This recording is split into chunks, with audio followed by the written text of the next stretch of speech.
Senator Huffman's been a senator how many years now?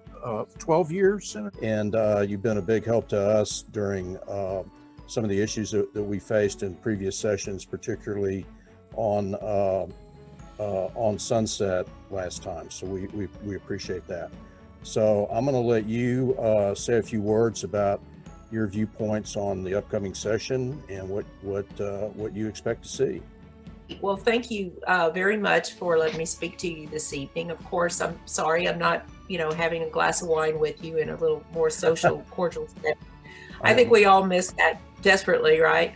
But, the session, time marches on, right? And the session is right around the corner. So we have to balance. Of course, the Constitution requires that the session be open, right? And that the public have access, and it's critically important that the public talk to us and let us know their feelings, whether it be advocacy groups, associations, individuals. Everybody has a right to be heard, and we only meet every 2 years, so it's even more critical. But as we've begun to meet and look and think about what's the session going to look like, and of course, the Capitol means people come from all over the state, right? And they pack together in the Capitol, and they're passionate and advocating and loud and talking all over each other. So the very things that we are told to avoid by the health experts are what we see in the Capitol and during session. So what I'm going to anticipate is that we're going to end up seeing that the Capitol is a much more closed environment than we've ever seen it before. What that's going to look like exactly, I don't know. I would anticipate that the public access will definitely be limited as far as the number of people who would be allowed in on any given day.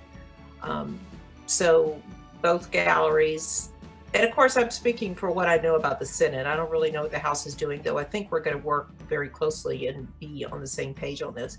So, of course, both galleries' capacity would be very limited, nothing like it has been in the past. It would be how you could socially distance. It would be a very safe number to let people in. As far as committees go, I think there'll be a lot less bills referred and heard.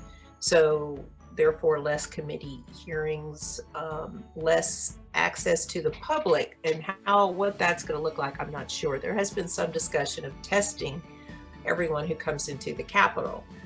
We may be able to do that if we believe we're going to have access to a large number of these rapid tests, and they keep getting better and better. So, there's some talk about doing something like that before people actually gain access to the Capitol. Whether we'll go that far, I'm not sure.